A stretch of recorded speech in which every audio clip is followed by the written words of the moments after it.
Si escucha una opinión, dato o corriente de pensamiento y le genera una reflexión, está usted escuchando Puntos Suspensivos. Puntos Suspensivos.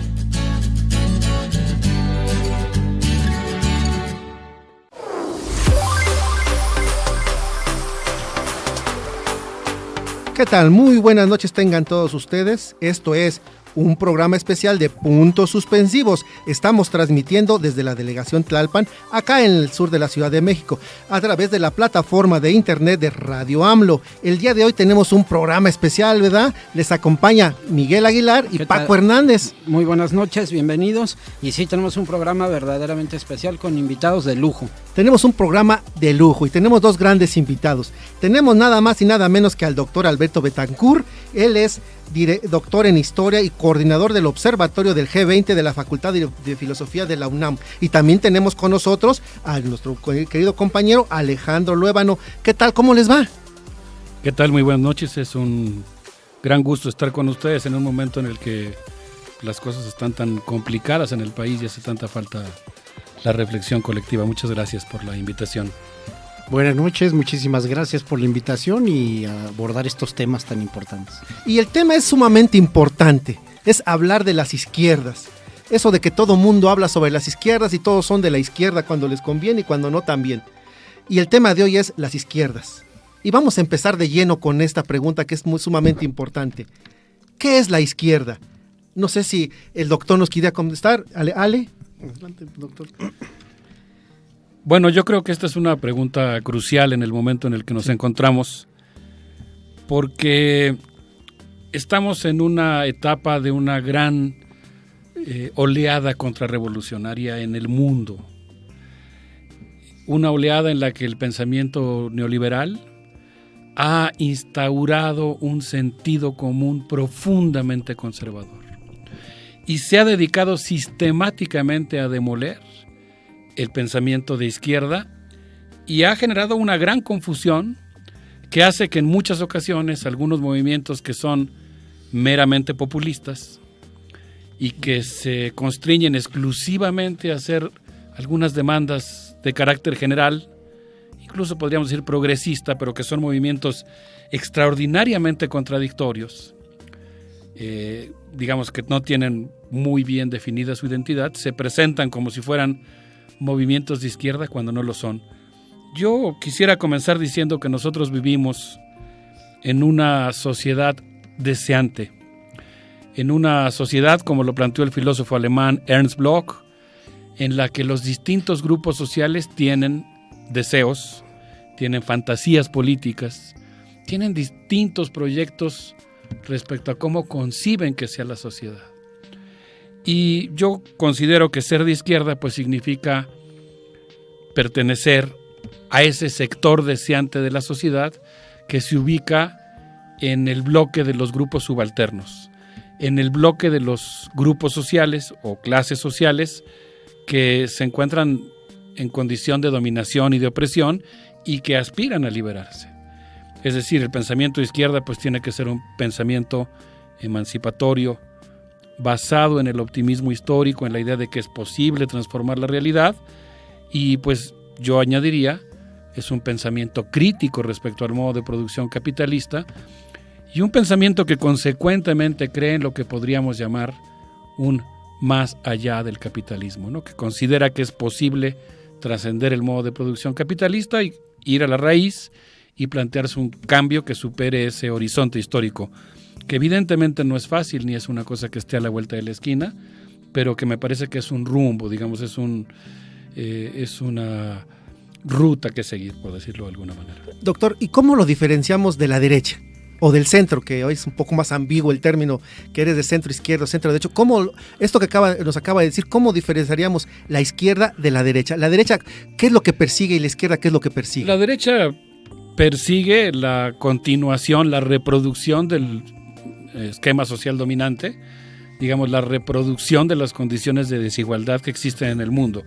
Entonces yo pienso que, por ejemplo, en el caso concreto de nuestro país, aunque creo que la pregunta es más genérica y más teórica, pero digamos, pensando en el caso de nuestro país, yo considero que, por decir algo, en el caso del PRI y el PAN, que ahora son fuerzas de ultraderecha, junto con un importante sector del PRD, pues están planteando cambios que en realidad lo que proponen es seguir el desmantelamiento del Estado, la privatización, el cambio del contrato social, la involución en materia de derechos laborales. Yo diría a grandes rasgos que la derecha lo que quiere es la perpetuación del modo de dominación actualmente existente. No, bueno, yo aquí también quisiera preguntar, porque realmente es evidente pues que hay una tendencia. Aquí ya la sociedad cómo empieza a jugar en este panorama, ¿no?, de izquierda y derecha, y pues la permanencia de un sistema. No sé, maestro Alejandro, sí. No, bien, bueno, es que la pregunta anterior que plantea, pues ¿dónde están los marcos o la definición de la izquierda?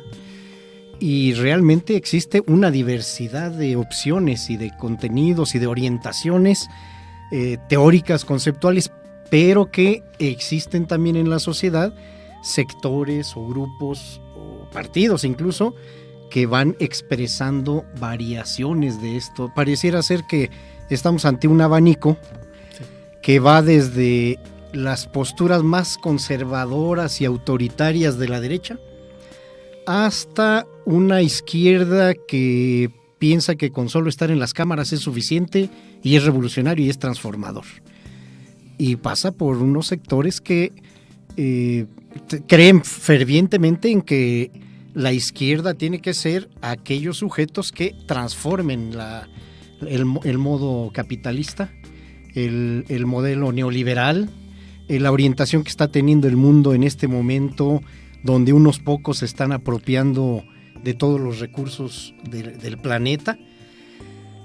Y se ha generado un gran movimiento de izquierda, o yo diría más bien de las izquierdas diversas, que son desde grupos políticos que actúan de esa manera, pero también de una diversidad de movimientos y redes sociales que se han ido planteando en una postura más reciente conocida como el altermundismo, por ejemplo, ¿verdad? Estas redes que vienen del Foro Social Mundial, que surgió en el año 2000 y que anualmente se venían reuniendo en un gran espacio donde más de 200 o 300 expresiones de todo el mundo ahí coincidían para decir: vamos a pensar el mundo de otra manera, como una gran agenda, como una gran plataforma de opciones frente a las maneras en que la derecha se está acabando el mundo y estamos regresando a una esclavización de la gente, y como que va dominando un signo de la derecha de los más terribles, como bien dice el profesor Betancourt, de un regreso al esclavismo, de una actitud de que no importa la vida de los seres humanos. Entonces ahí ha abierto una agenda de temas que son directamente de confrontación con ese modelo de los neoliberalistas. Déjame preguntarte, Ale, con lo que acabas de decir. Estas manifestaciones variadas, más adelante vamos a retomar el tema de las izquierdas, entre comillas, pero esa variedad de manifestaciones, ¿eso igual se manifiesta en la derecha o son más homogéneos ellos? Pues yo creo que son muy, muy prácticos y muy pragmáticos. Eso, ¿verdad? Pienso. Lo que los agrupa son intereses de mercado, intereses de enriquecimiento, intereses de tener posiciones cada vez más, o sea, como que su símbolo es: mientras más posesiones, dinero y prestigio tengas, entonces eres dueño del mundo. Y esa es la competencia y esa es la religión de ellos. El dinero, la mercancía, las propiedades, y todo lo demás es desechable. ¿Esta variedad en la izquierda es una fortaleza o es una debilidad? Que haya una variedad grandísima. Bueno, tiene los dos aspectos, porque una sociedad, y como tú preguntabas, Mike, una sociedad que está trabajando todos los días en los temas y las trincheras más diversas de las problemáticas que existen, pues yo no diría solamente aquí en México, sino diría en términos de la humanidad, por los derechos, por la dignidad, por la permanencia en donde se vive, etcétera. Nos habla de una diversidad de sujetos, de actores, de temáticas para un mundo mejor.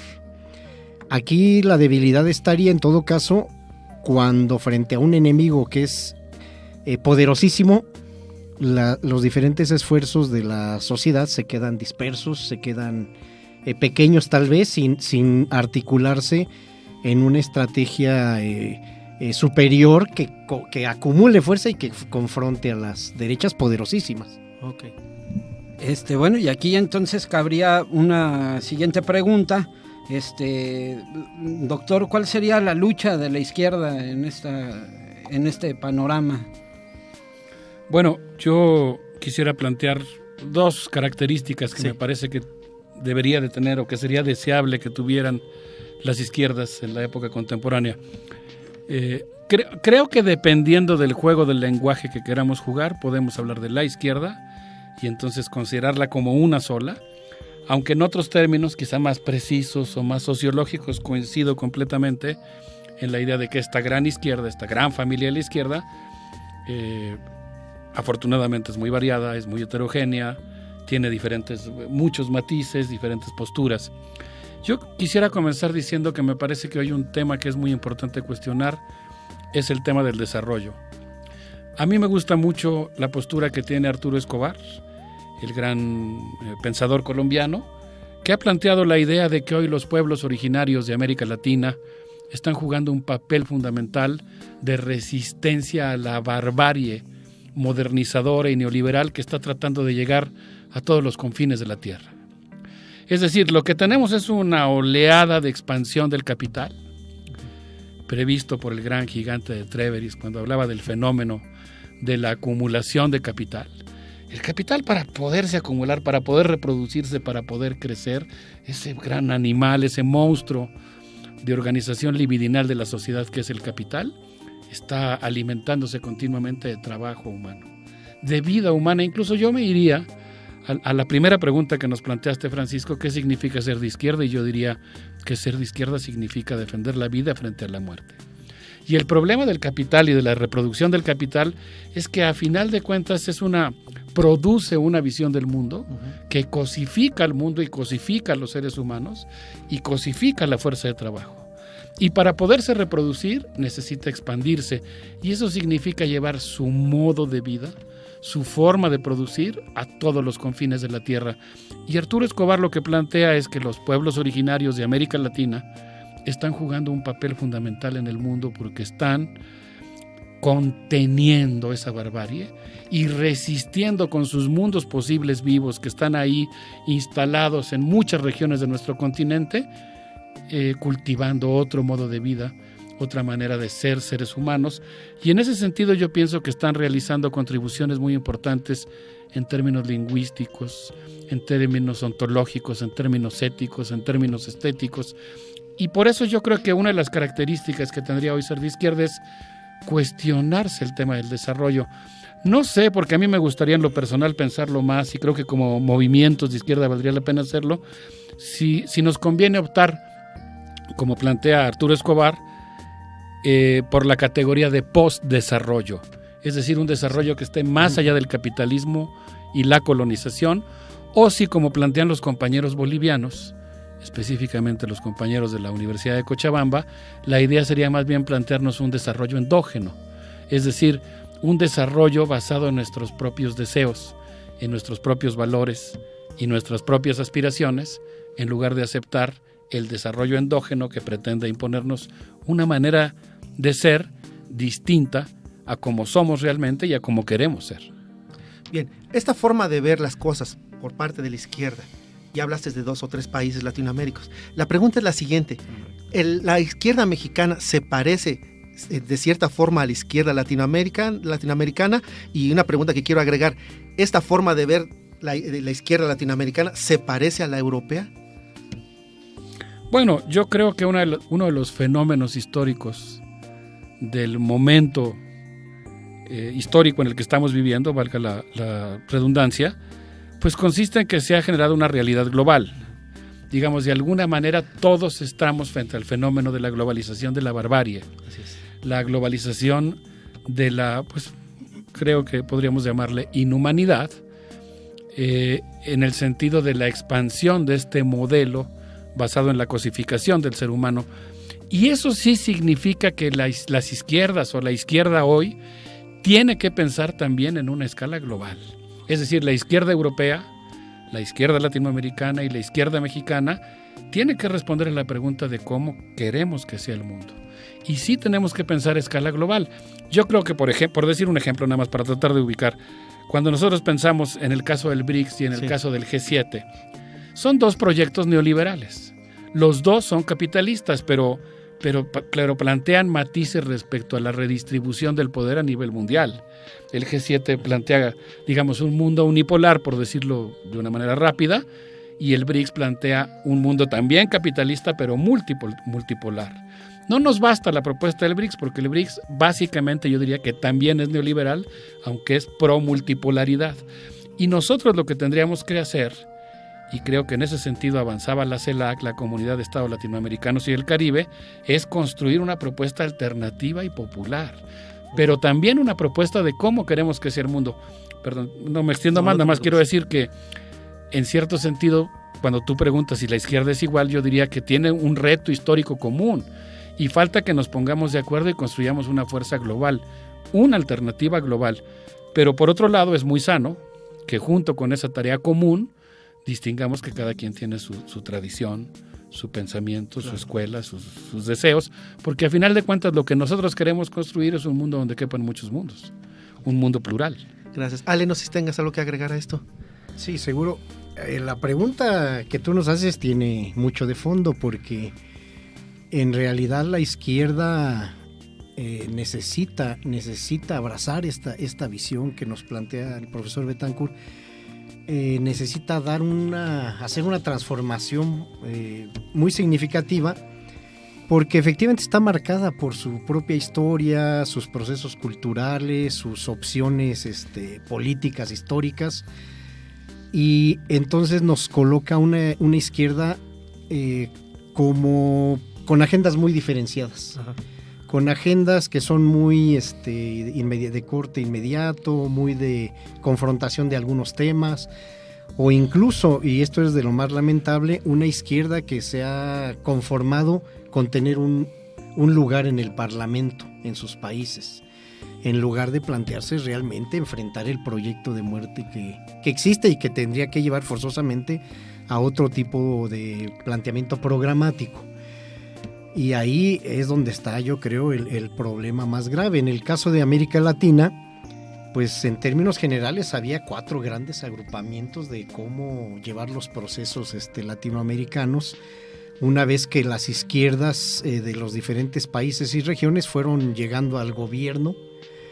Había diferentes visiones, existen diferentes visiones de hecho, y había diferentes tipos de agrupamientos, unos más en la lógica frontal al imperialismo y al programa actual del neoliberalismo, otros más en una lógica de cómo convivir con algunas reformas en sus estados, impulsando algún bienestar de la población, pero conviviendo con el modelo neoliberal, por ejemplo, ¿no?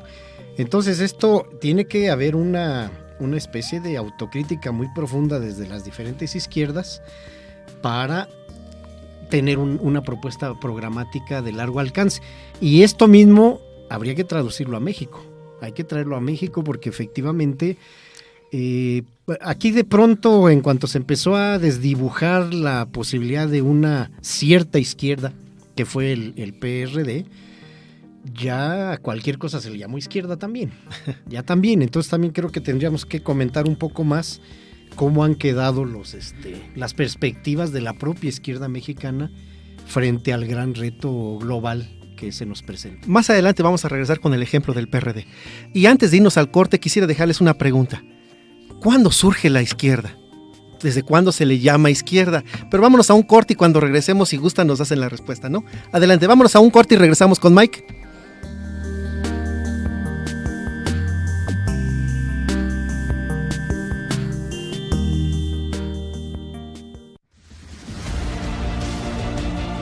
Hoy, programa especial, Mesa de Análisis, la izquierda en México, rumbo al 2018.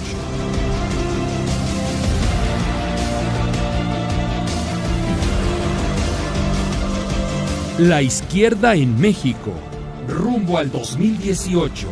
Análisis en contexto. Puntos suspensivos.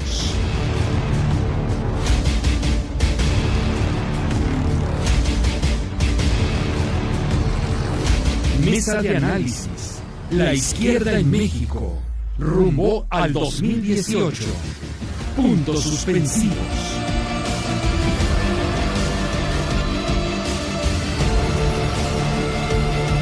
Programa especial de puntos suspensivos. Tema de análisis: la izquierda en México, rumbo al 2018.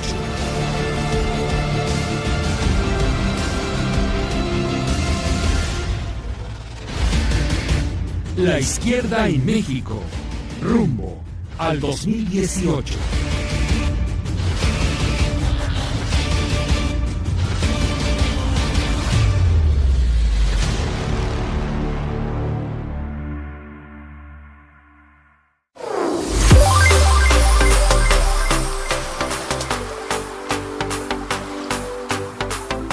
Ya estamos de regreso, amigos. Recuerden que estamos en puntos suspensivos.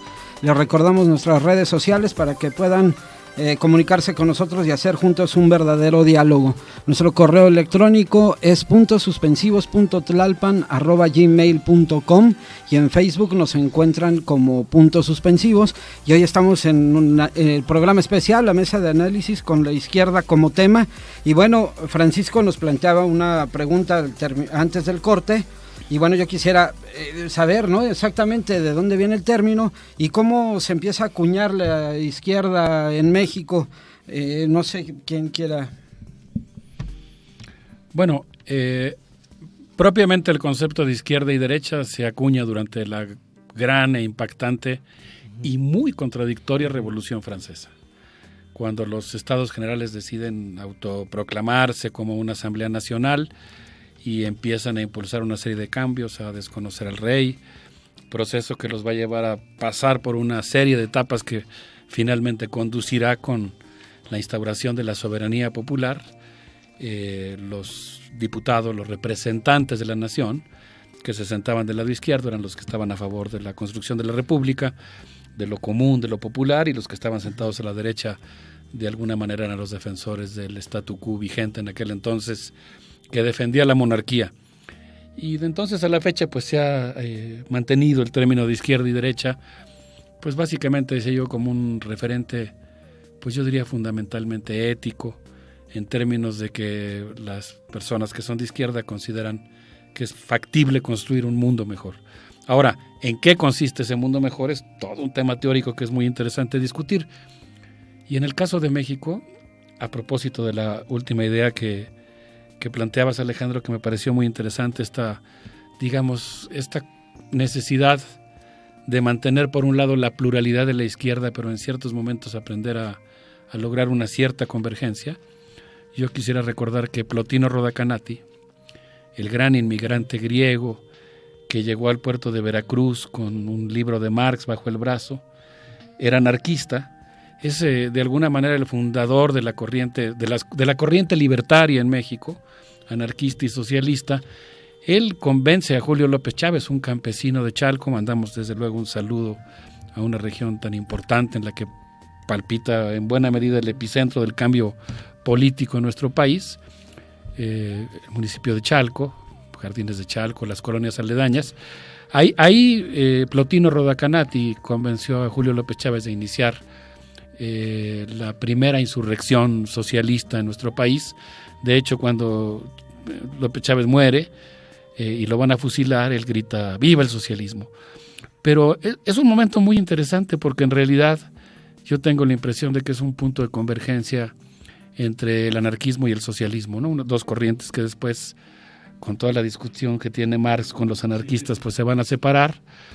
Pero a mí me gustaría pensar que la izquierda mexicana es perfectamente capaz de encontrar sus coincidencias y buscar la manera de confluir en lugar de estorbarse. Es patético cuando en muchas ocasiones en la historia de la humanidad vemos a la izquierda pelearse, como ocurrió por ejemplo en la Guerra Civil Española, y abrirle el paso al enemigo. Y yo creo que hoy México se encuentra en algo que yo calificaría como una situación límite en la que realmente está amenazada nuestra subsistencia como nación, la soberanía nacional, la persistencia de México como un Estado nacional independiente, y en ese contexto yo creo que es absolutamente indispensable que todos hagamos un esfuerzo de creatividad política, que más allá de los liderazgos personales, del carisma que pueda tener un dirigente, más allá del esfuerzo heroico que han realizado los movimientos sociales que han luchado por construir su autonomía y su autoconstrucción, logremos convertir el descontento popular en una fuerza política única.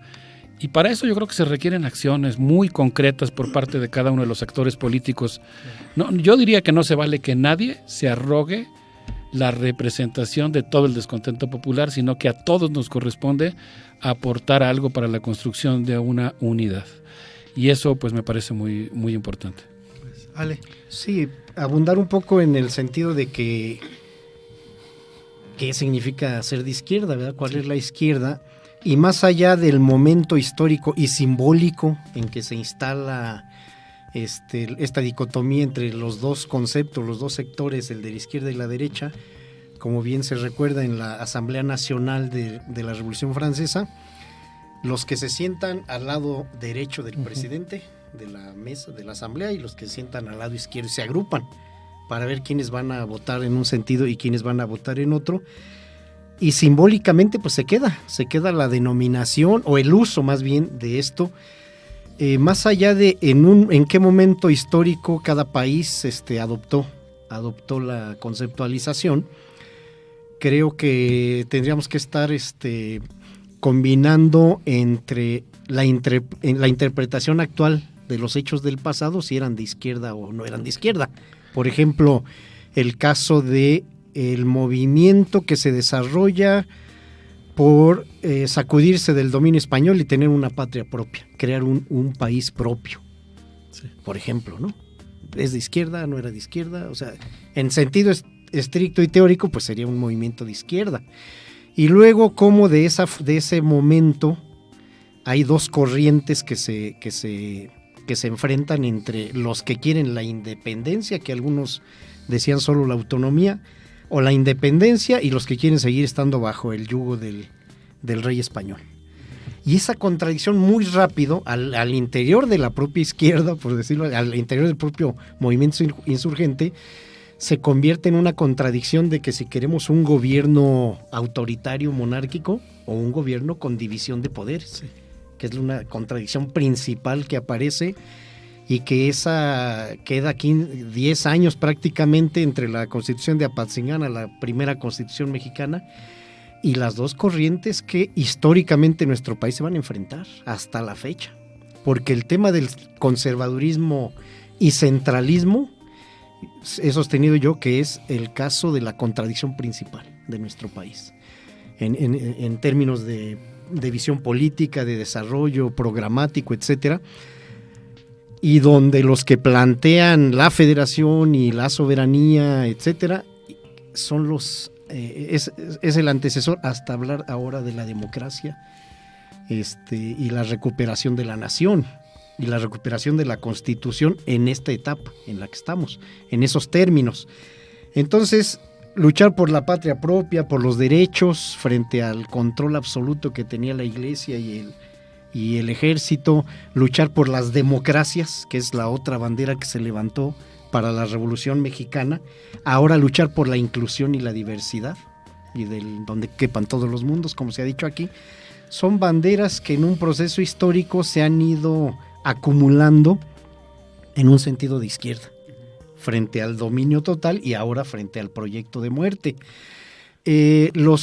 Cuando se funda el Partido Comunista en 1919, pues ellos dicen y hasta la fecha reivindican que ahí fue donde surgió la izquierda mexicana.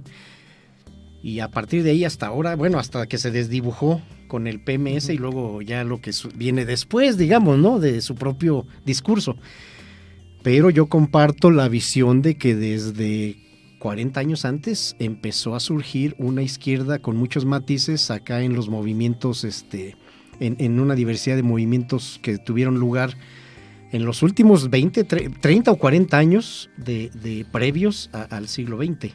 No solo con no solo con el magonismo, sino, llegaron las ideas anarquistas, ¿no? Sí. Se dice aquí de Rodacanati, llegaron ideas de socialismo utópico, existió un partido socialista en México que se fundó antes de 1900, y ese partido socialista lo fundó el papá de Aquiles Cerdán, por ejemplo, de los Cerdán, de ahí el aprendizaje de Aquiles y de su hermana y de la familia, pues convencidos, no era nomás vamos a levantar las armas, sino había toda una ideología con la existencia ya de un partido socialista desde los años 80, 90, previos al siglo XIX, y se genera una gran cantidad de esfuerzos y de instrumentos de difusión que son los periódicos, que siempre ha venido acompañado de esto, la difusión de las ideas. Y dentro de estas corrientes vienen varios matices de anarquismo que efectivamente en la etapa más madura del magonismo es un enfoque más bien libertario. Y yo sostengo que ese enfoque libertario trascendió hasta la actualidad. Los movimientos urbano-populares y campesinos que surgieron en los 70s tenían un componente de militantes libertarios, tipo anarquistas libertarios, pero que venían de esa gran corriente que ahí permaneció, ahí por ejemplo junto con las teorías socialistas o los comunistas, y ahí hay que hablar de una diversidad de cosas también. Bueno, y fíjate, digo, qué interesante esto que nos planteas, Alejandro, y yo digo, tomando un poco de las intervenciones de ambos, yo quisiera traernos un poco, nos has hablado, doctor Alberto, de este monstruo, pues, y cómo la gente, cómo la sociedad mexicana ahorita está en un punto crucial para para hacer justamente este cambio, ¿no?, de paradigma en la sociedad. Yo me pregunto entonces, ¿cómo enfrentamos ese monstruo desde la sociedad, pues, en el entendido de que ellos están haciendo uso de todos sus recursos para desprestigiar esa izquierda que puede ser la posibilidad del cambio, ¿no? Sí, yo creo que en realidad quizá una de las características que nosotros podríamos considerar fundamentales para la izquierda hoy es que se plantea un cambio societal, es decir, que se plantea un cambio en la relación entre el Estado y la sociedad y un cambio entre las clases sociales que componen la sociedad. Uh-huh. No solamente una alternancia de partidos, sino yo diría que sobre todo pues una alternancia de clase. Uh-huh. Es decir, que se desplace el poder político no de un partido a otro. Así es. Porque eso, pues digamos, puede darse sin que implique una transformación, sino que implique transferir el poder de una clase social que actualmente lo detenta a otra clase. Y una segunda característica que yo creo que es muy importante es que también se requiere que esa izquierda sea muy clara en lo que tiene que ver con la defensa de la soberanía nacional. Yo estoy realmente asombrado del nivel de entrega de la actual clase política y particularmente del gobierno de Enrique Peña Nieto al gobierno de Donald Trump, todas las concesiones que se han hecho y cómo eso pone en peligro la soberanía de nuestro país. Y yo pienso que en ese sentido, uno de los grandes riesgos que corremos, y por eso me parece que la pregunta que ustedes plantean es particularmente acuciosa para la vida interna, pero también para la vida del país respecto a Morena, es ¿qué significa ser de izquierda? Porque yo veo que el peor riesgo que estamos enfrentando actualmente es que la apuesta sea correrse al centro en lugar de correrse hacia una propuesta claramente diferenciada. Y yo pienso que en ese sentido pues hay un reto ahí para la vida interna, para los militantes y para las mejores tradiciones libertarias de Morena, que tienen que hacerse escuchar y que tienen que garantizar que Morena pues siga representando las expectativas de muchos mexicanos y no por el contrario que tienda a correrse, digamos, a indiferenciarse de otras propuestas. Y yo creo que es muy sano que políticamente se plantee, pues que yo siento que hay un movimiento oscilatorio, hay un movimiento en el que a veces se está reciclando personas que vienen de otros partidos políticos que serían bienvenidos pero que entren a la base, no que formen parte de la dirección, ¿no? Que se está planteando una serie de criterios para no asustar a los empresarios, que se están haciendo una serie de declaraciones en relación a que no se van a tomar medidas más radicales, cuando yo creo que el proceso tendría que ser el contrario, el de construir una auténtica alternativa popular, y que en la medida en que eso suceda va a ser mucho más amplia la respuesta electoral que se recibe el día de la votación. Pues exactamente en eso creo que coincidimos todos, y vamos a regresar después de este corte de estación, justamente ya trayendo el tema hacia Morena, ¿no? Y Así hacia es. varias aristas que hay que analizar. Claro. Vamos a ir a un corte de estación, regresamos, les recuerdo que estamos en puntos suspensivos. Volvemos.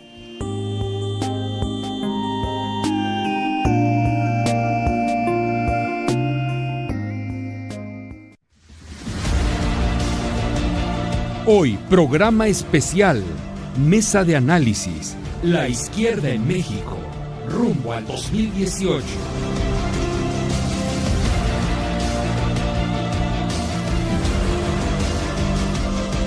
La izquierda en México, rumbo al 2018.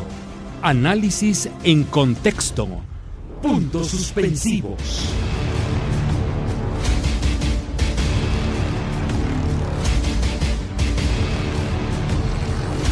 Mesa de análisis.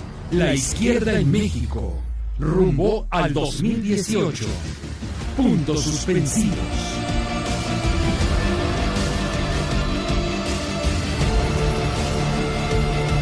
Programa especial de puntos suspensivos. Tema de análisis. La izquierda en México. Rumbo al 2018.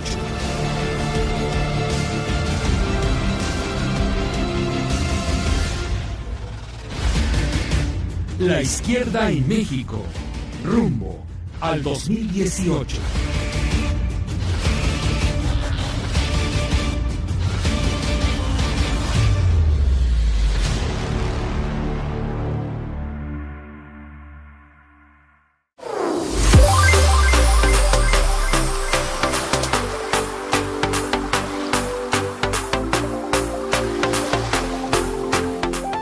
Ya estamos de regreso a su programa Puntos Suspensivos. Los teléfonos en el estudio es 55 64 25 13 74. Llámenos o mándenos un mensajito, por favor. Y seguimos con este tema tan interesante de las izquierdas. Y ahora nos vamos a hablar de los partidos políticos, en especial de Morena. Y la pregunta que quiero plantearle a nuestros queridos invitados es: ¿Morena es de izquierda? ¿Y qué clase de izquierda es Morena? Y quisiera agregar un elemento más, que es obvio cuando se habla de Morena. ¿Obrador representa los intereses de la izquierda? No sé, doctor, Ale. Bien, bueno, pues es una pregunta bien interesante porque tendríamos que ubicar en el contexto a Morena. Yo veo que Morena es un partido absolutamente nuevo, naciente, independientemente de que hay ahí la concentración de pues una riqueza de personajes con una trayectoria histórica, de aportes desde diversas luchas de la izquierda, pero es un partido muy nuevo, de 2 años, no entiendo, 3 años, 2 años. Viene surgiendo de un movimiento que se planteó la contradicción entre seguir siendo movimiento o hacer partido. Y se está formando una estructura todos los días de una manera muy acelerada, muy forzada, con un objetivo muy inmediato, que es el asunto de la conquista de la presidencia en este momento. Incluso si vemos su programa, pues es un programa muy, muy corto, muy de coyuntura, y a Morena, para consolidarse como partido político, le haría falta desarrollar, elaborar teoría, elaborar propuesta de un programa de mediano y largo alcance para los problemas profundos del país y para orientarse en otro sentido. Como que el partido surge con poco tiempo y en una apuesta muy inmediata, que es conquistar la presidencia.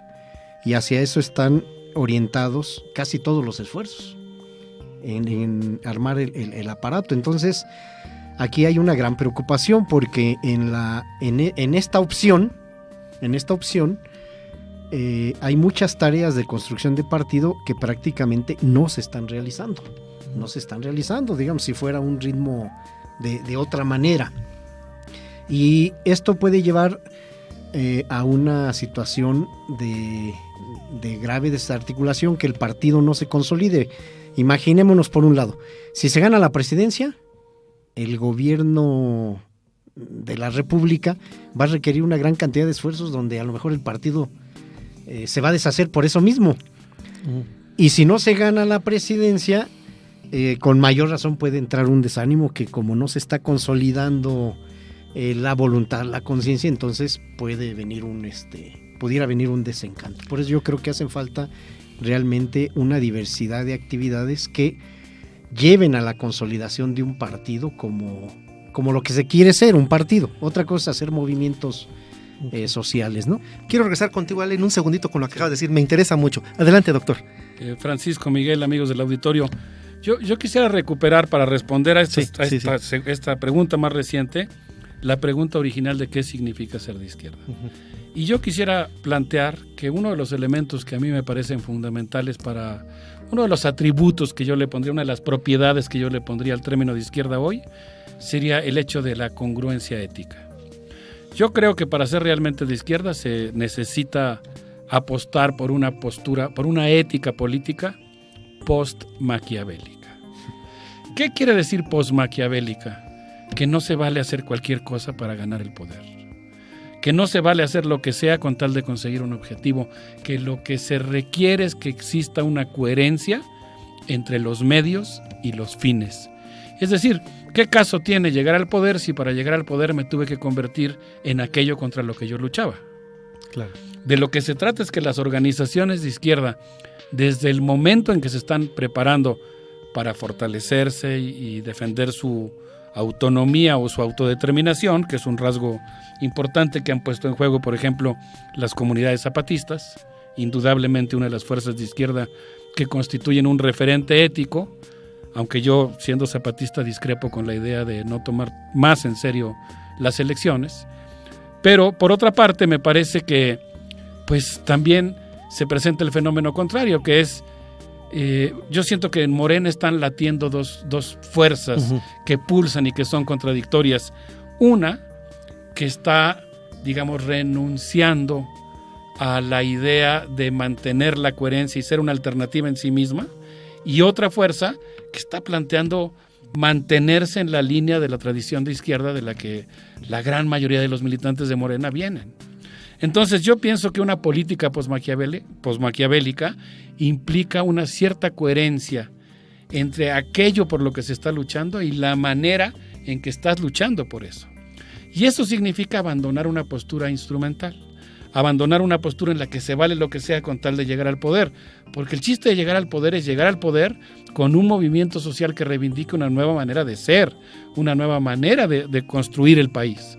Y yo pienso que eso pues implica hoy tomar una serie de decisiones y planteamientos muy claros, por ejemplo, en relación a la necesidad de revertir la reforma petrolera, en relación a cuestionar el Tratado de Libre Comercio de América del Norte, en relación a qué se va a hacer para frenar y echar atrás las concesiones mineras de casi el 30% del territorio nacional, cómo se va a defender al trabajo, de tal suerte que eso significaría pues tener una postura que aspire a ser una auténtica alternativa en términos de los valores, de las personas, de las formas de organización. Es decir, ser de izquierda no significa renunciar al presente y hipotecar la vida porque en el futuro, cuando alguien llegue a un cargo o cuando un movimiento construya un nuevo régimen, ahí se va a realizar el cielo en la tierra y se tomará el cielo por asalto. No, el cielo se asalta en cada momento del camino, en cada paso del camino, y eso significa desde el primer momento ser una comunidad democrática. Yo pienso, por ejemplo, en el caso particular de Morena y con respeto desde luego a la dirigencia y el papel histórico que juega Andrés Manuel López Obrador. Yo siento que en Morena hay una práctica que oscila entre el verticalismo y el personalismo y la constitución de una comunidad política democrática que delibera colectivamente sus opiniones.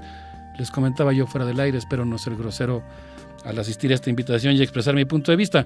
He escuchado, por ejemplo, el caso de Chiapas, donde muchos compañeros se han quejado conmigo de que siendo militantes de Morena, ahora se ha designado, ni siquiera me sé el nombre de la persona, no es algo personal, se ha designado a un coordinador de campaña y precandidato que, pues, hasta donde entiendo, apoyó la represión contra los maestros. Entonces mi pregunta es, ¿Hasta qué punto Morena qué va a pasar al interior de Morena? Es una gran incógnita para la vida del país. ¿Van a triunfar las fuerzas libertarias, democráticas, las mejores tradiciones? ¿O va a haber un desdibujamiento de la propuesta de Morena? Yo espero que no ocurra eso.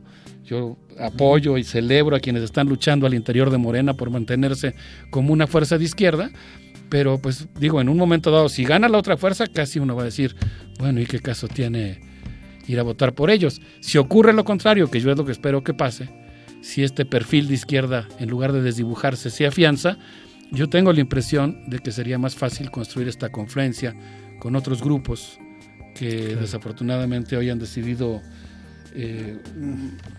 presentar sus propias candidaturas. Es el caso del zapatismo y de Emilio Álvarez y Casa, y que yo siento que si no se ponen abusados también se van a dejar instrumentalizar por el enemigo, porque se van a convertir como aquellos críticos de la Revolución Francesa que se oponían con buenas razones a algunas de las medidas que tomaba la Revolución Francesa, pero que, como dice Sartre en su libro La crítica de la razón dialéctica, en realidad le estaban abriendo la puerta al imperialismo, al imperio inglés, a la monarquía inglesa que quería aplastar la revolución.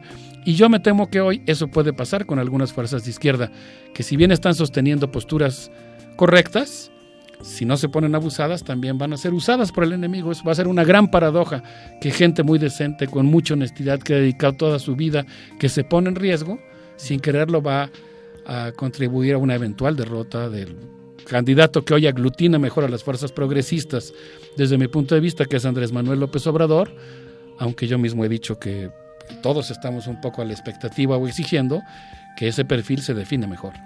Sí, de hecho hay una confusión también generalizada sobre eso, precisamente porque al parecer la izquierda no termina por cohesionar, ¿no? Termina siempre teniendo ciertas divisiones. Sí. Ya lo vimos, ¿no? En las elecciones pasadas. Justamente aquí viene un poco más, ¿no? Porque no hemos tocado el tema, pero la realidad es que los medios de comunicación poco abonan, ¿no?, a este tema, y más bien ellos, pugnan por la división. ¿Realmente hay la posibilidad de que haya una unión de todas esas izquierdas? ¿Cómo podría plantearse? Yo creo que hay la necesidad y hay una muy pequeña posibilidad. Le dejo la palabra a Alejandro, pero en mi siguiente intervención yo voy a abogar en favor de que es absolutamente indispensable que luchemos por la unidad de las izquierdas, aunque obviamente eso se ve como una tarea bastante difícil de lograr. No, compartimos la posición de que el enemigo es poderosísimo y sí se necesita una unión de todos los sectores y fuerzas posibles en este país para realmente dar un paso sustancial en el futuro del país, porque esta campaña de Andrés Manuel pues es como el último punto de llegada. Yo así lo entiendo por las declaraciones del mismo y porque ya el contexto así va a ser. Va a llegar a este momento electoral y debiera de hacerse una apuesta fundamental por realmente abrir una coyuntura. Ganando la presidencia no se van a hacer los cambios, abrir una coyuntura para equilibrar un poco las condiciones de competir por el futuro. Yo creo que eso es como la apuesta mayor y requiere de una amplia unidad. Creo que lo que se abrió con la candidatura zapatista, y eso es un asunto que hay que pensarlo profundamente, yo veo un zapatismo y a un consejo indígena con su candidata recorriendo el país todos los días y levantando los agravios más profundos de los pueblos, de la defensa de la tierra, de defender a los pueblos en todos los lugares donde están los proyectos mineros, los megaproyectos, todo esto, porque ese es un espacio que los partidos lo han dejado de lado. Es un espacio al que no se meten prácticamente. Y yo veo que ese es el terreno donde va a avanzar fuertemente, y entonces los pueblos se están cuestionando, ya ahorita se están cuestionando qué va a suceder con las candidaturas. Creo que yo, por lo menos lo que conozco y en algunas regiones, si la gente está muy muy afín con el zapatismo, tienen muy claro que van a apoyar a la candidatura indígena de la compañera Chuy, Marichuy. Y hay otros que tienen como esa contradicción y están viendo que la posibilidad de que Andrés Manuel llegue a la presidencia es un momento, es una posibilidad, es una circunstancia, una coyuntura, y estarían optando por sumar su voto hacia Andrés Manuel.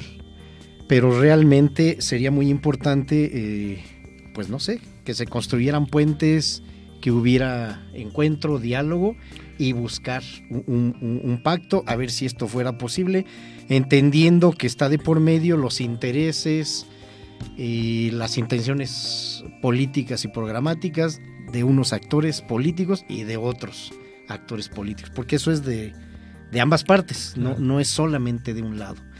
Entonces ahí veo, y hay otros que son personalismos. Yo no creo mucho en la candidatura de Emilio Álvarez Incasa, nos conocemos hace muchos años, somos compañeros, pero no creo mucho en esta coyuntura de cómo se está dando la polarización y sobre todo de una disputa por el futuro del país. Ahí es donde siento que las candidaturas independientes están todavía débiles, incluso programáticamente también. O sea, no acaba de haber una idea muy clara de qué le están ofreciendo al país, y entonces eso lleva también a un debilitamiento de las propias candidaturas.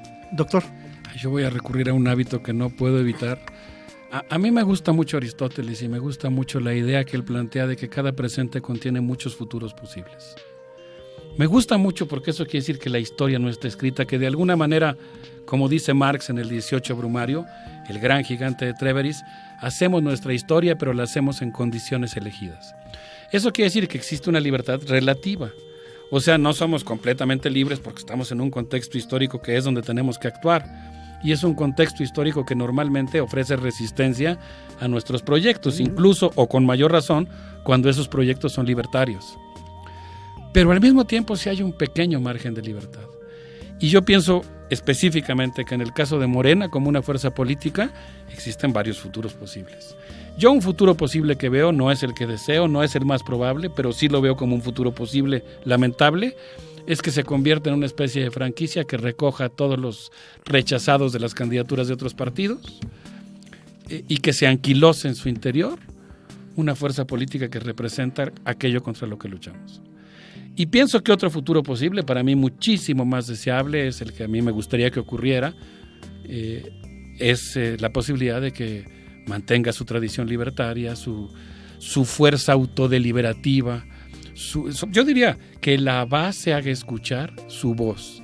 Y yo pienso que tienen una dirigencia que en un momento dado, digamos, tendría que escuchar o tiene propensión a escuchar. No estamos hablando de una candidatura o de una dirigencia, digamos, que sea el enemigo.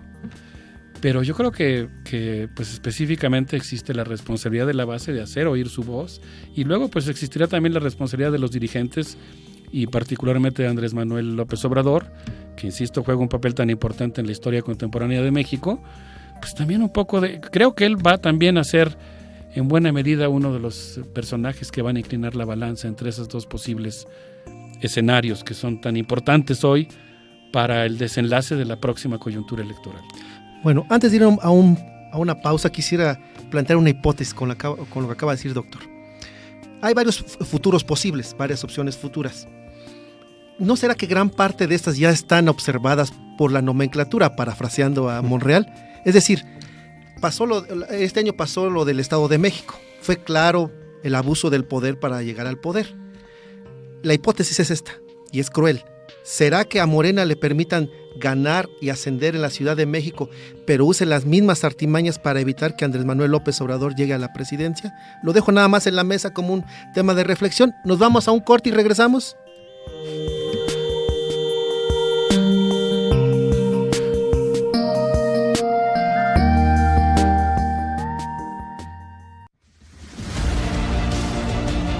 Hoy, programa especial, Mesa de Análisis, La Izquierda en México, rumbo al 2018.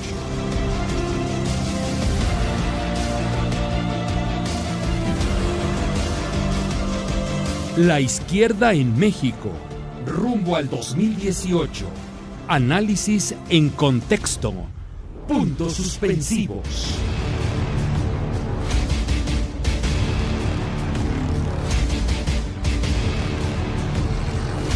Mesa de análisis.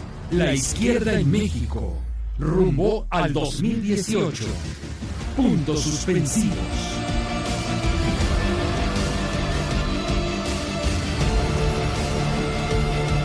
Programa especial de Puntos Suspensivos.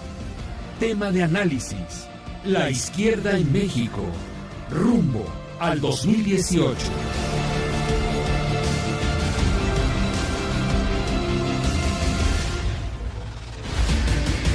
La izquierda en México. Rumbo al 2018.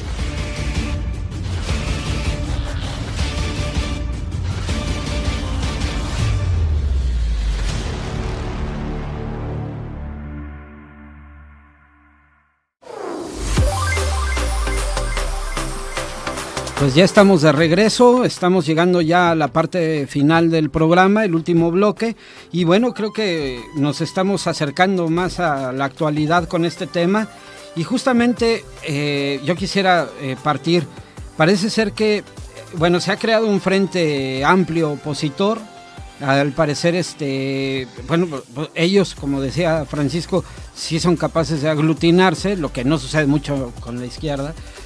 Cierta parte de la izquierda, como es el PRD, se ha sumado a estas corrientes pues que están empujando a este punto crítico del que ya habíamos hablado. Entonces yo aquí pregunto, ¿qué papel va a jugar este frente opositor en estas elecciones? ¿Y cómo concebimos, cómo se concibe que un partido de izquierda pueda sumarse a un partido de derecha y formar un frente, ¿no? Amplio, como le llaman, para oponerse a lo que históricamente ya nos toca, ¿no? Sí, yo quisiera agregar, exacto, se pueden estas dos fuerzas con todas esas contradicciones que hasta en sus estatutos están, unirse, se puede, adelante. Bien, ahora todo nos lleva a caracterizar si es un partido de izquierda o no. Claro. ¿Verdad? Porque en la medida en que se abandonan principios, banderas, proyectos, pues entonces habría que ver hasta dónde tiene caso seguir hablando de un partido de izquierda.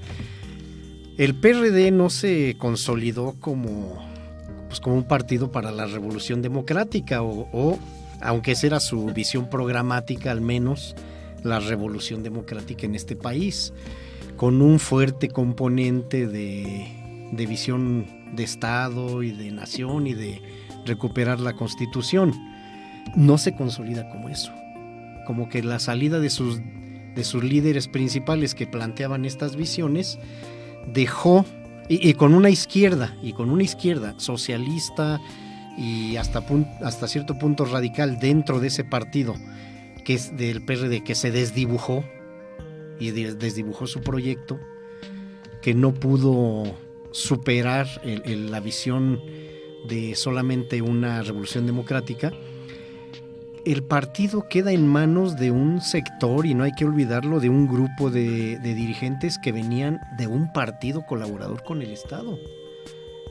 O sea, lo que es la nueva izquierda es un grupo que venía del PST, del Partido Socialista de los Trabajadores, del Frente Cardenista, y que son expertos en dominar aparatos y esto, y entonces ellos son los que se quedan con la dirigencia del partido, con todos los métodos que ya se conocen, tener una mayoría en el consejo y a partir de eso tomar decisiones que a ellos les interesan y después ellos controlar todas las candidaturas, y una política que llega solamente hasta estar bien en Palacio y en el Parlamento, y que claramente no abandona totalmente el programa que dio origen al Partido de la Revolución Democrática. Eso es lo que es la última etapa del PRD. Entonces, cuando se dice vamos a un frente amplio opositor, pues es una caricatura. Es una caricatura porque es una oposición ¿a qué o a quién? Eso es lo que hay que preguntar, porque no es una oposición al sistema neoliberal, ni al proyecto económico que tienen los grupos poderosos de este país. El PAN, por ejemplo, fue el que promovió la reforma energética, que el PRI no quiso promover, entonces dejó que el PAN la metiera. y ahora estamos viendo las consecuencias. Y están en todo, o sea, el proyecto económico del PRI y el PAN es exactamente el mismo. Es el mismo, desmantelar al país y recomponer la fuerza de poder. Entonces, ¿es opositor a qué? ¿Verdad? Cuando se junta ya el PRD y ya se dieron cuenta de esa caricatura, entonces ahora le quieren llamar Frente Amplio Ciudadano, que igual dices, bueno, ciudadano, ¿por qué? Porque trajeron al Movimiento Ciudadano de Dante Delgado y ahora, entonces por eso metieron ese nombre, pero los vemos y son las viejas estructuras que eran de esos partidos. Entonces, es un frente que calcula ganarle la presidencia al PRI y cerrarle el paso a Andrés Manuel López Obrador. Y el PRI puede tener una apuesta de dejar que, si es un candidato o candidata panista, pues que pase otra vez, como lo hicieron hace 12 años, que pase otra vez. A ellos no les preocuparía nada más que todo el tema de las arrogancias, de que ahora ya perdiste, ahora quién quedó, pero el proyecto económico y el rumbo del país va a seguir siendo el mismo o peor, porque los panistas son los que sacaron el ejército a las calles, eso no se nos puede olvidar tampoco. Entonces, ni es opositor en términos históricos de un proyecto de nación, ni es ciudadano, y es un acomodo para unos para no morirse y otros para quedarse en el proyecto del país, ¿no? Entonces yo creo que ahí hay que tener muy clara esta disyuntiva que se está presentando y entender también entonces hasta dónde va la propuesta programática de Morena. Completamente de acuerdo con Alejandro. Yo quisiera plantear aquí que pudiéramos reflexionar entre todos, porque yo creo que a final de cuentas ser de izquierda implicaría un principio básico que yo aprendí con los zapatistas, pero no es propio de los zapatistas, es algo de lo que ellos le han aportado al país, y es el principio básico de que nadie se quede sin hablar. Yo creo que si nosotros hablamos aquí de qué significa ser de izquierda, implica constituir movimientos en los que todo mundo tenga la palabra y pueda dar su opinión, y exista una auténtica reflexión colectiva y no un culto a la personalidad. Y en la medida en que un dirigente histórico, una figura en la historia del país, detona esos procesos en los que nadie se queda sin hablar, está realizando una aportación extraordinaria. Cuando al revés, digamos, confunde su fuerza y trata de imponer su voz, ahí entramos a un terreno en el que pues, se puede equivocar o no, porque pasamos de lo colectivo a lo personal. Pero yo quisiera recordar en qué momento estamos. El sistema político mexicano tiene como una de sus características fundamentales que el presidente de la República, en este régimen en el que vivimos, designa a su sucesor. O por lo menos hace todo lo posible por designar a su sucesor. Y hoy Enrique Peña Nieto está tratando de designar a su sucesor. Y pues yo quiero recordar aquí el texto de Álvaro Delgado, reportero de Proceso, el Amaciato, en el cual él habla del pacto del Hotel Nico, en el cual Felipe Calderón y Enrique Peña Nieto se pusieron de acuerdo. Y Enrique Peña Nieto, siendo gobernador del Estado de México, resuelve otorgarle 200,000 votos a Felipe Calderón, justamente por cuestiones de casualidad aritmética, los votos con los que, de acuerdo a los resultados oficiales, gana la presidencia Felipe Calderón. Y el pacto incluía que después, en el siguiente sexenio, Felipe Calderón iba a apoyar a Enrique Peña Nieto, cosa que realmente ocurre cuando él abandona a Josefina Vázquez Mota. Bueno, pero hay una tercera parte del pacto, y la tercera parte del pacto es que posteriormente podría eventualmente volver a gobernar el PAN, y en esa ocasión se habló específicamente de impulsar a Margarita Zavala. En ese contexto, lo que yo quisiera decir es que acabo de escuchar el discurso de Andrés Manuel, que se encuentra en el portal de Radio AMLO, y él dice, y yo coincido completamente con esa caracterización, que estamos en un momento en el que el presidente de la República actual, que ha hecho un papel tan nefasto en la historia de nuestro país, va a decidir por el mejor de los candidatos, el de su partido o el de otro partido. Puede ser perfectamente el del supuesto Frente Ciudadano, que coincido con Alejandro, no tiene nada de ciudadano. Cualquiera de los dos va a garantizar la continuidad del régimen.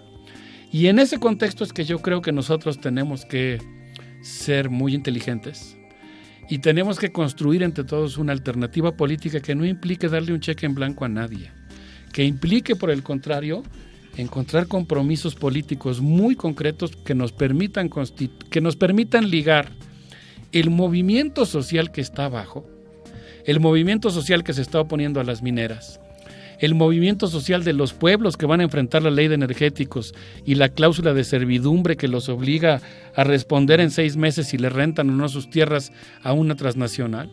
El gobernador de Nuevo León anterior, Rodrigo Medina, habló de 2,000 pozos petroleros en Nuevo León. ¿Qué va a pasar en esas comunidades a donde se van a instalar los pozos? Y ahí es donde mi pregunta es, ¿qué es lo que va a hacer Morena? Porque yo pienso que lo que tiene que hacer Morena pues es oponerse a ese modelo con toda claridad, y en la medida en que lo haga, eso va a permitir constituir una auténtica opción electoral. Pero yo digo que ahí Morena, las bases de Morena tienen una responsabilidad fundamental. Sé que en buena medida cuando hablo de las bases de Morena, pues digamos están resintiendo una serie de acciones que ellos tendrían que revertir, tendrán que hacer escuchar su voz. Ahí yo pienso que también el liderazgo histórico de Andrés Manuel López Obrador tiene una serie de decisiones que tomar que también van a definir el perfil político de su propia candidatura. Y pienso que los que no estamos en Morena, pero que estamos muy preocupados por el terrible grado de entrega e integración a los Estados Unidos que ha seguido este gobierno federal, pues también tenemos una responsabilidad. Y en mi caso, pues yo pienso que esa responsabilidad consiste, entre otras cosas, pues en plantear este escenario, ¿no? Digamos, hasta qué punto Morena va a tener la voluntad de convertirse o afianzarse, digamos, como una alternativa. Así es, pues muy interesante. La verdad es que, como siempre, de una manera o de otra terminamos hablando justamente de la responsabilidad como sociedad que tenemos individualmente, y eso sumando es un colectivo, ¿no? Y la responsabilidad es muy interesante por el momento histórico en el que estamos viviendo. Pues no nos queda nada más que agradecer a nuestros invitados y cederles la palabra para que nos den un último mensaje en este programa. Adelante, Alejandro. Bien. Pues tenemos enfrente un reto enorme. Sí. Y tenemos un movimiento y una izquierda como muy anclada en sus propias verdades y perspectivas, y creo que va a ser difícil. Efectivamente, lo más deseable, los que estamos acá y donde nos paremos, vamos a seguirlo diciendo y defendiendo, pues es que la circunstancia que tiene el país requiere de la más amplia unidad y coordinación, no solamente para ganar la elección, porque eso pues puede ser tan efímero, sino para realmente revertir mucho de las orientaciones del modelo neoliberal e ir sentando bases para un proceso que se abra. Compartiendo análisis con diversos agrupamientos, organizaciones, movimientos, pues ellos hablan de la posibilidad que se abra una coyuntura, por lo menos, para que permita que afloren todas esas fuerzas con sus perspectivas programáticas. Quiero abusar rápidamente diciendo, en el caso de la Ciudad de México, pues es una tragedia que el gobierno de Mancera pues entregó los recursos de la ciudad pues, a la voracidad de los privados. Así es. ¿Verdad? Eso hay que seguirlo diciendo todo el tiempo, aunque en el informe ayer decían que todo estaba muy bien, pero la manera en que se está destruyendo la ciudad y la manera en que se están entregando los recursos de la ciudad a la iniciativa privada por una ambición de que lo apoyen para ser candidato a la presidencia, pues es una reversión profunda a la lucha de tantos años y de tantas generaciones que hemos dado aquí en esta ciudad por el derecho a la ciudad. Doctor. Bueno, yo veo ahí uno de los peligrosos caballos negros de la derecha, ¿no? Que puede intentar encabezar esta alianza muy amplia. Y bueno, yo creo que yo quisiera evocar aquí la última escena de la película Underground, que se refiere a Yugoslavia. No sé si ustedes recuerdan, se craquela Yugoslavia, se parte en pedacitos y empieza a separarse del continente. Yo, una de las preocupaciones que considero más importantes para el movimiento social en la actualidad que veo es el hecho de que México durante estos últimos años se ha desprendido psicopolíticamente de América Latina. Hemos vivido un proceso de integración silenciosa y subordinada a los Estados Unidos que es urgente revertir. Y en ese marco yo creo que sí vale la pena tratar de construir claramente una propuesta que sea nítidamente de izquierda y que al mismo tiempo, digamos que sea radical, pero que al mismo tiempo que sea encabezada por el polo más radical, por lo que signifique ser de izquierda más radical en el sentido de ir al fondo, de ir a la raíz, pero que simultáneamente sea lo suficientemente inteligente para incluir a los autónomos, a los anarquistas, a los incluso a los liberales, a los progresistas. Digamos, yo entiendo como alguien progresista, alguien que no está contra el capitalismo, que cree en este sistema, que piensa que en un poco de honestidad se puede actuar mejor en el marco de lo que existe. Y yo confío en la inteligencia del pueblo mexicano. Sé que no es el escenario ni más factible ni más fácil, pero yo espero que, así como ha ocurrido en los grandes terremotos patrióticos en la historia de nuestro país, en los próximos meses ojalá tengamos lo que el filósofo Ernst Bloch llamaba un bonus optimum. O sea, que nos llevemos una sorpresa de que algo que al parecer no estaba en el horizonte, una especie de milagro social, sea realizado por la inteligencia colectiva de este pueblo, al que le urge rescatar su soberanía en este momento de tan graves amenazas. Pues muchas gracias a nuestros invitados. De verdad es un gusto y un honor tenerlos en esta mesa. Y bueno, pues no nos queda nada más que agradecer a nuestros radioescuchas. Vamos a subir el blog, vamos a postear pues el programa, ya lo verán en nuestras redes sociales y podrán difundir, escuchar y llevarse algo de este programa. Muy buenas noches, hasta la próxima. Hasta la próxima.